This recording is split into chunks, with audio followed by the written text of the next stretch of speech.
and public land use. How are we utilizing the land that is on Earth? We know that of our entire planet, about 30% is land mass. Of that, only about a third is arable, which is farmable. When we talk about soil, we're talking about the resources that we can get from utilizing that soil in a good way. If you look at this graph here, or this map, it shows you that the yellow is cropland, so that's where we're growing our corn and our wheat. The green is forest, and the light green is grassland or rangeland. Now, when we talk rangeland, the Bureau of Land Management manages or holds in U.S. possession a bunch of rangelands. This is grassland that you can pay a permit and take your cattle out and let them feed on that land. When you look at the map of the U.S., where is the majority of our cropland centered? In the Midwest, in the central area. This was originally grasslands, like when the settlers first got here. They got to the Midwest, Indiana, Illinois, and it was grassland. So we went, okay, well, if it's grassland, we can grow our grass crops there. So wheat, oat, corn, all of those are grass-like crops. So that's why they're centered here. Where is the majority of our rangeland and forest?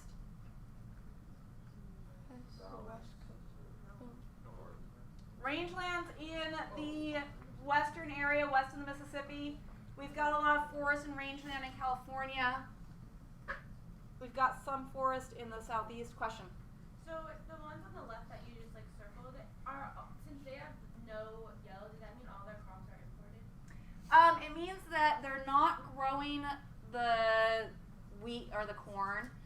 If they are growing anything, they're growing hay, and that hay is then being used most likely for animal feed.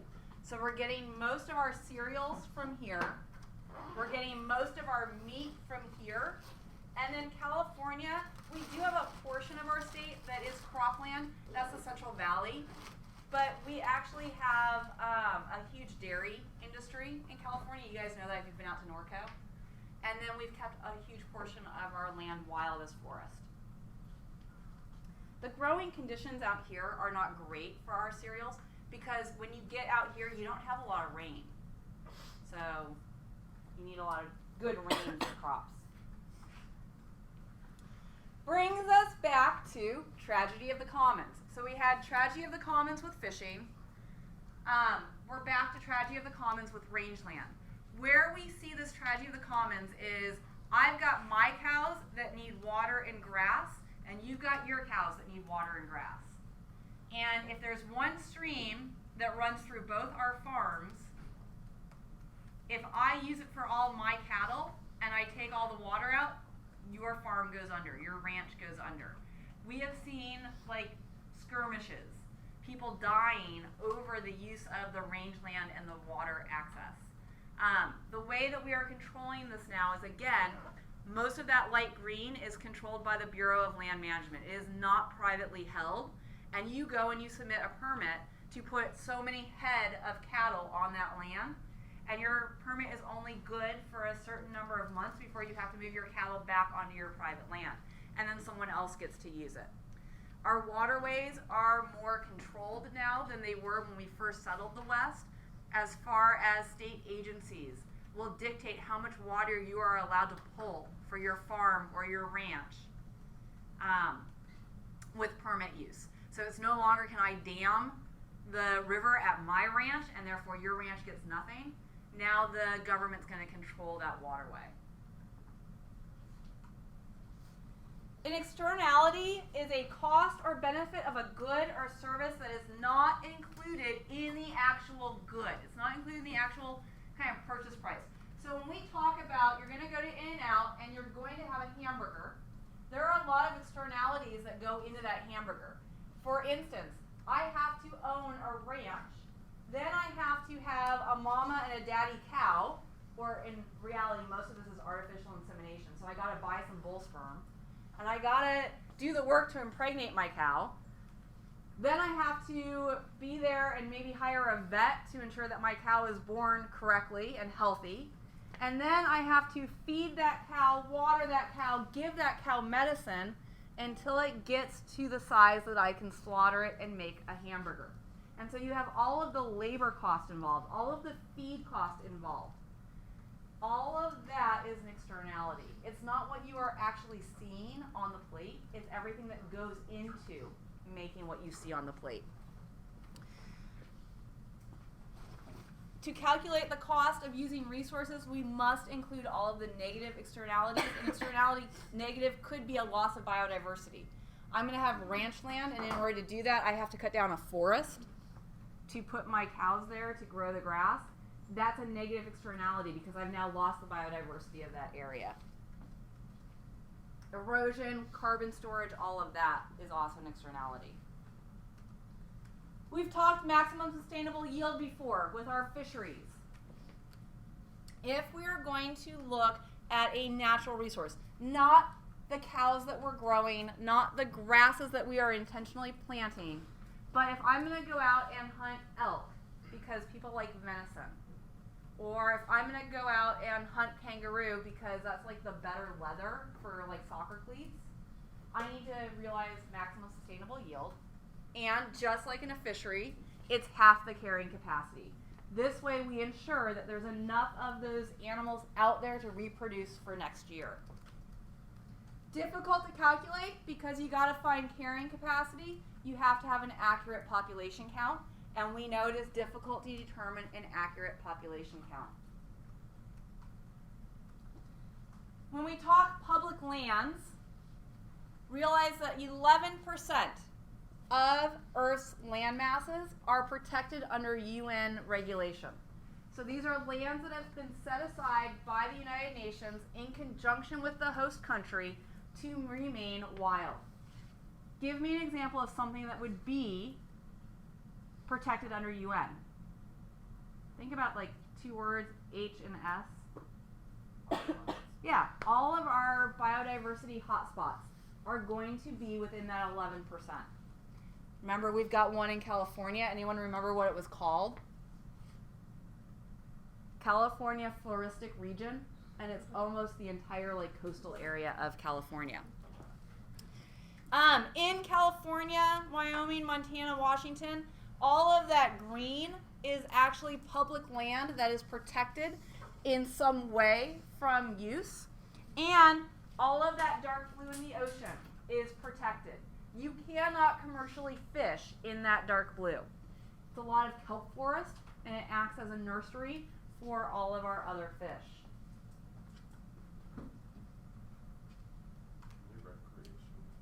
You can recreationally fish anywhere.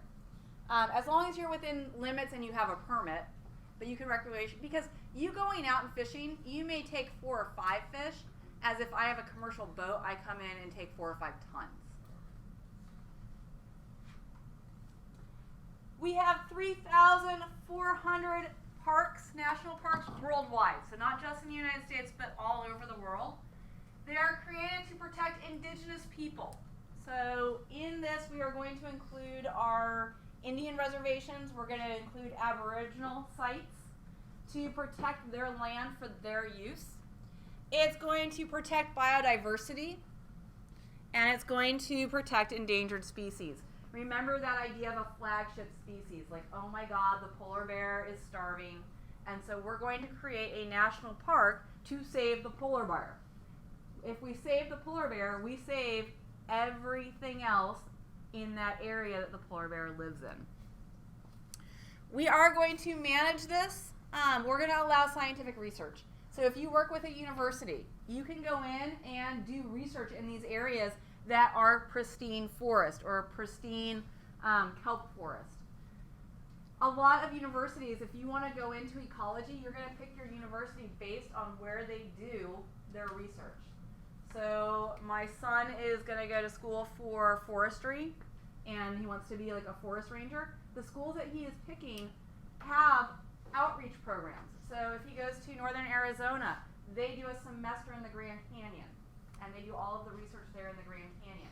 So you're going to look at what universities have access to what different forests, what different preserves in order to do scientific research. They're managed for educational. Y'all went to 6th grade camp, right? Oh, okay. A lot of you went to 6th grade camp. And you went up into the mountains, into the forests, and they taught you about being up in the wild. Kind of a great experience.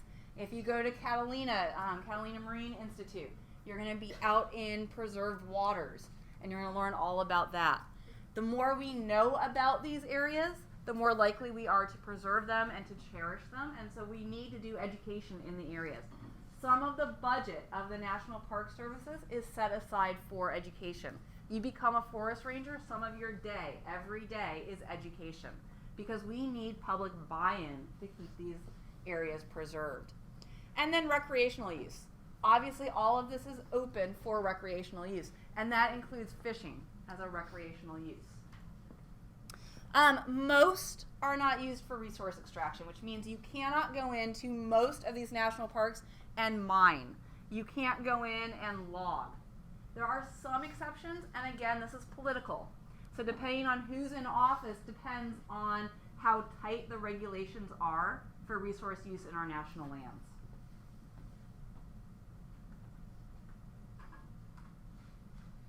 Okay, they have different categories. If it is a managed resource protected area, you can go in for recreation. You can go in with permits and mine or log. But they're going to manage that so that you don't lose mass amounts of biodiversity. If you have a habitat species management, you're going to have the forest rangers manage this land for habitat and or species preservation. It's going to start limiting what can be done in that area.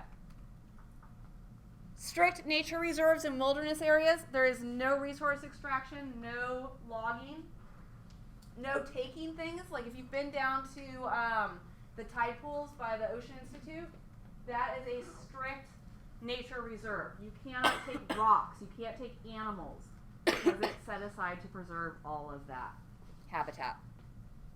Protected landscapes and seascapes, we can have non-destructive use, which means you can go in and hike and camp. And then our national monuments are set aside to protect unique sites of special natural or cultural interest. And I think at the beginning of the year we talked about this, where like the first Mormon settlement in Utah is set aside as a national monument. So it has cultural significance. Every president's birthplace is set aside as a national monument. It has cultural significance to our country.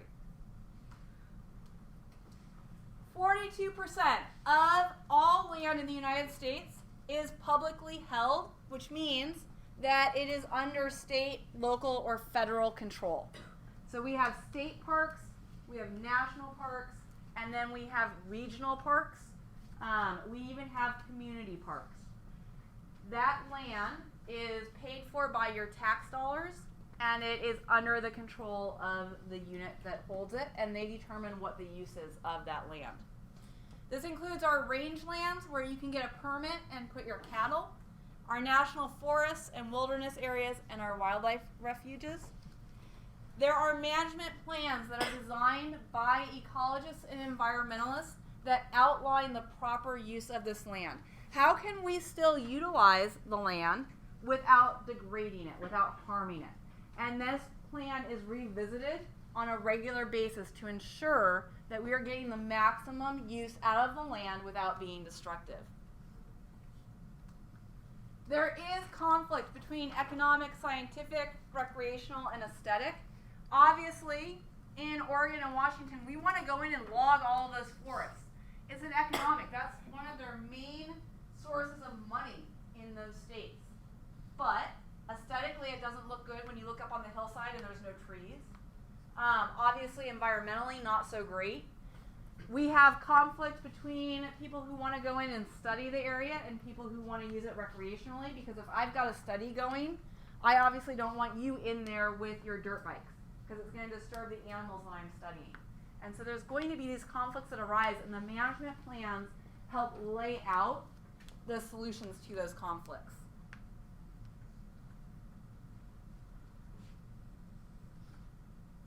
if you look at this, the red is the Bureau of Indian Affairs. That's where our Indian reservations are. The yellow is Bureau of Land Management. Tends to be rangeland. The blue is the Department of Defense. The military actually owns a good portion of the West. The dark green is the Forest Service, and the light green is the National Forest Service. What do you notice the trend on this map? Mostly in the West. Why? We've discussed it before. Why is it mostly in the West? The East was already settled. So there were already people living east of the Mississippi. You already had your farms and your ranches and your towns. And so you can't go in as a government and say, you know what, I know your family settled this farm 100 years ago. We're going to revert it to forest and we're going to own it now. That doesn't go over well when the government tries to take land. And so when we set aside land to be natural or to be rangeland and all of that, we had to do it where people weren't living. So at the time when there was huge amounts of land grabs by the government, it was in the West where people hadn't settled yet.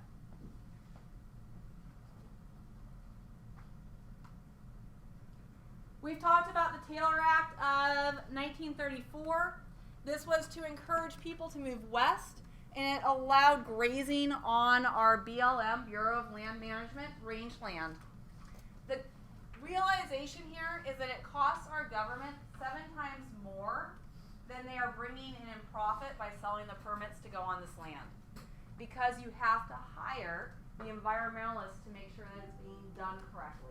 You have to hire the rangers to make sure that the only thing being done on this land is cattle grazing.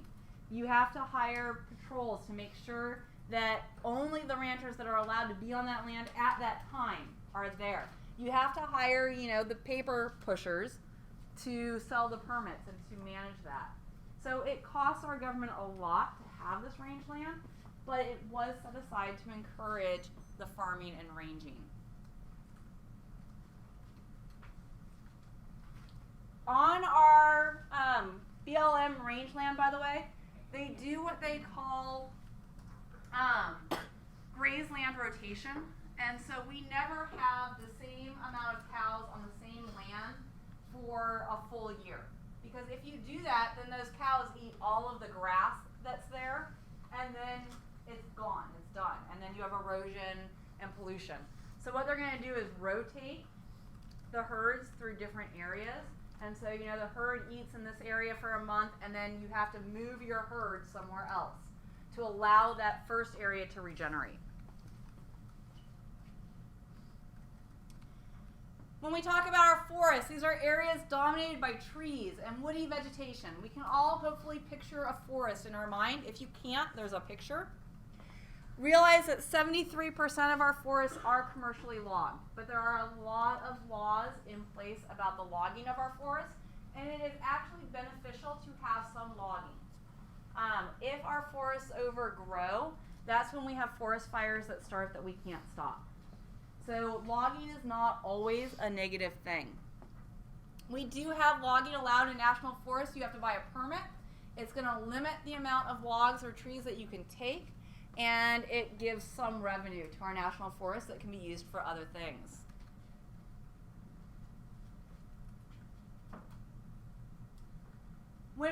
Question. You said the broad foot, was it yesterday, was worth $473. Is it worth it to buy a permit and log? Yeah. If you're, okay. Oh yeah, because the trees on our campus are relatively skinny and small. When you go out into these forests, it's like hug a tree, you can't get your arms around it, and they're really tall. It's definitely worth it to log. The equipment that they use now, if you're going to clear cut, is really cost effective. Now, when we talk about doing it ecologically in a minute, maybe not so much, but if you can go in and just clear cut, it is way worth it. You can make a good amount of money doing it.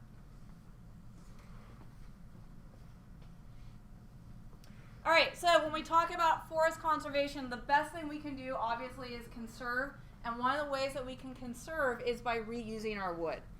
So if we have buildings that are slated for demolition, instead of just demolishing the building and all of that going to a landfill, we can go in beforehand and reclaim that lumber.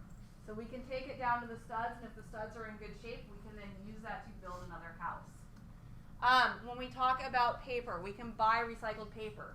So all of that paper that you guys use, we can shred and send it to a processing plant where they turn it back into pulp and make it paper again. We can maintain our forests. One of the ways that we're going to do this is by doing managed burns or controlled burns.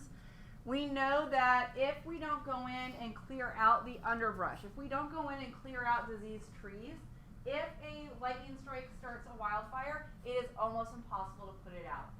So we go in and do controlled burns that are going to clear away all of the fallen leaves and branches and debris at the base of the trees. We go in, and right now, especially in our mountains, the pine beetle has been unbelievable. It's a beetle that eats away at the wood and vascular tissue of pine trees, and it's killed a good majority of our pine trees in our forests on the mountains above us. If we don't take those trees away, when a wildfire starts, all of that is now dead wood, and it becomes really good kindling. And those wildfires are hard to stop. So prevention, going in and managing the forests, is going to help us conserve them. It used to be probably about 50 years ago that we thought if we were going to preserve a forest, we had to preserve a forest as if man wasn't there. And we had a couple wildfires start, like the one in Yellowstone, that we couldn't stop, and we saw this huge destruction of habitat. So now we actually manage the health of our forests. I've mentioned this term before, clear cutting. Clear cutting is what you see in these pictures where they go in and they take every tree from an area. The reason why we clear cut is because it is cost effective. If I clear cut, I can bring in heavy equipment, I can bring in big tractor trailers, I can move things around very easily. It does decrease biodiversity, because even though there's a law that says I have to replant that clear-cut area within 2 years, think about what lives in a big old 100-year-old tree versus what's going to live in a 2-year-old sapling. So even though I'm doing the responsible thing as a logging company and reforesting, it's not the same, and it will never be the same. We have what's called old growth forests in California, Oregon, and Washington, and we are prohibited from logging in those. A lot of the ways that we prohibit logging in our old growth forests are endangered species that live in those forests. So my dad was in the paper industry his entire life, CEO of one of the largest envelope companies in the world. And I remember sitting at the table when the spotted owl was discovered in an old growth forest, shut down logging in a good portion of the land that they were getting their timber from. But flagship species. So by protecting the spotted owl, we protect the old growth forest and we protect everything that lives in it. If you ever fly north up to Oregon or Washington, make sure when you get north that you look out the window. When you look out the window, you'll see different colors of the forest, different greens, essentially. Each different green is a different age of forest. Up in Oregon and Washington, there's a law that you can only log a tract of land once every 100 years. The way the environmentalists are trying to work this is that they are buying up old logging rights. So my kinda uncle, old hippie guy, owns a bunch of pre-logged forests on the Oregon coast. The permit for logging came up about 10 years ago. So it's been 100 years since that land was last logged. He will never permit logging on his property. So that's the way he's kind of being the environmental warrior up there, by purchasing this land that can only be used for logging, by the way. You can't build houses on it. You can't do anything else on this land. It is set aside for logging. But by him owning it, it will never be logged again. A lot. It costs a good amount of money. Now, he bought this land probably 50 years ago when the cost of land was less. It's really hard to do it now. Also realize up in Oregon, land doesn't cost as much. He probably bought it for $1,000 an acre because the logging company that holds that land can't do anything with it for 100 years. So it's not like the land that you can build a house on. They're basically owning this land that they're not going to make a profit on for 100 years. So, yeah.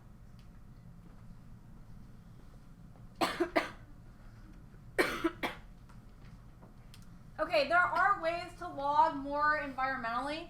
So you can do selective logging. In selective logging, I'm going to go in and pick out every 4th tree and mark it for logging. Then usually I am taking that tree out of the forest either by mule, because I can't get a big truck in, or by helicopter. And you see where that's like way more expensive? But we are going to make that choice with our money. I'm going to choose to spend more money on lumber that has been selectively logged versus buying the cheapest stuff I can at Lowe's. Ecologically sustainable forestry, goal is to maintain all species. We're going to use, like I said, mules. Again, not economic to do it. It also gets a little more dangerous. When you're helicoptering trees out of a forest, there's a little added level of danger in this 100-foot tree flying through the air. There are federal regulations that help protect our national lands, and we've seen all of these way back when in September. The National Environmental Policy Act mandates an environmental assessment before you build on anything. The Environmental Impact Statement outlines the scope and purpose of the project and all environmental impact and how you're going to mitigate it, which is your environmental mitigation plan.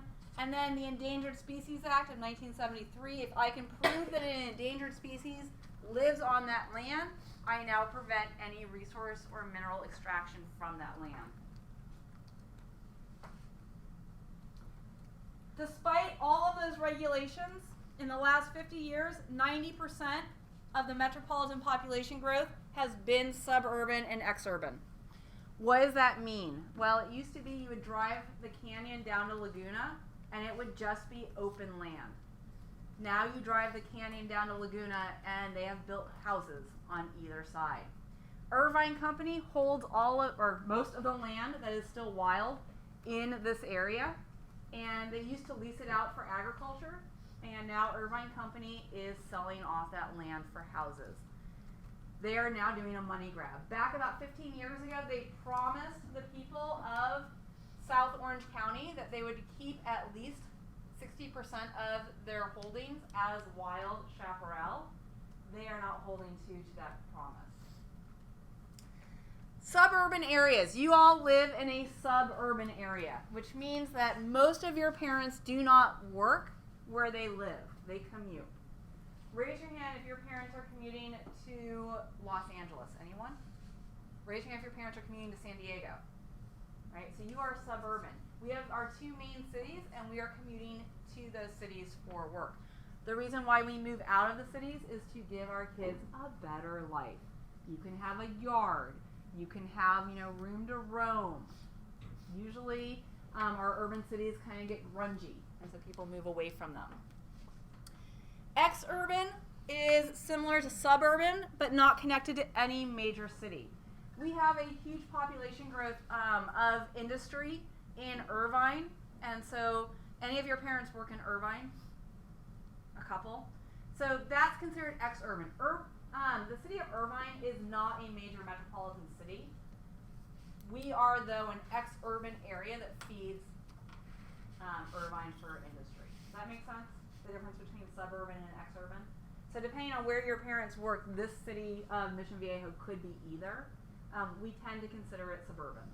Corona, there are people that live in Corona that commute to Los Angeles. So that is suburban as well. Urbanization, the main concerns here are freeway construction and automobiles. With automobiles come more fossil fuel use, comes more pollution. The living costs are generally lower in the suburbs, and we are moving further and further out with our suburbs because the further we move from the city, the cheaper the houses become. Urban blight as people move out of the urban cities, they take with them their taxpayer money. And because now there's less tax revenue from people living in the city goes downhill. So you start seeing graffiti, you start seeing the streets not being swept. Who is left in the cities with what they call urban flee? The poor people who don't have a lot of money to keep their houses upkept. And so it's kind of like this never-ending cycle that once it starts, it's hard to break. Because if now your neighbors are left that are poor and their houses aren't looking great, and so your property values start to go down, you're going to try and bail out. So the people who can afford to leave, and it leaves the urban areas to go lower.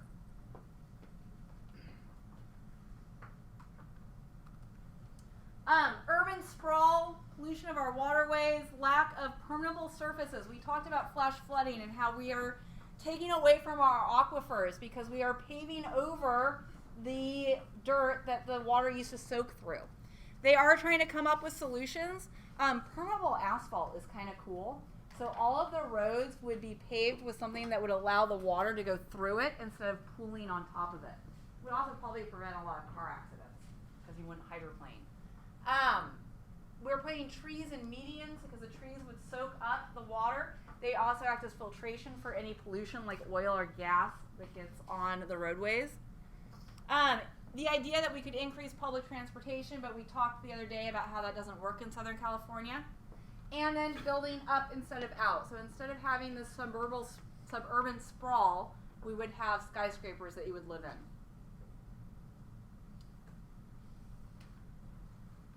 If we're going to build a city, there are 10 principles to the ideal city that we're going to build.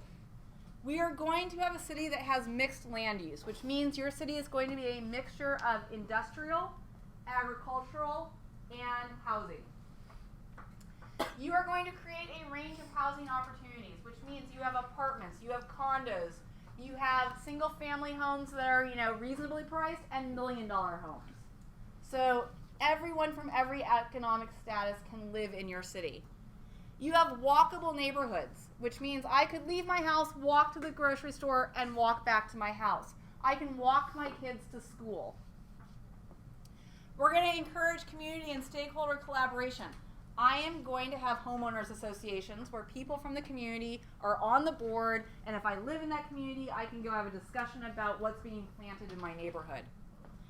I'm going to foster a distinctive, attractive community with the sense of pride. Like, I live in this city, and I'm proud that I live in the city. And I'm going to travel and say, yes, I live in blank. And I'm going to be happy about it.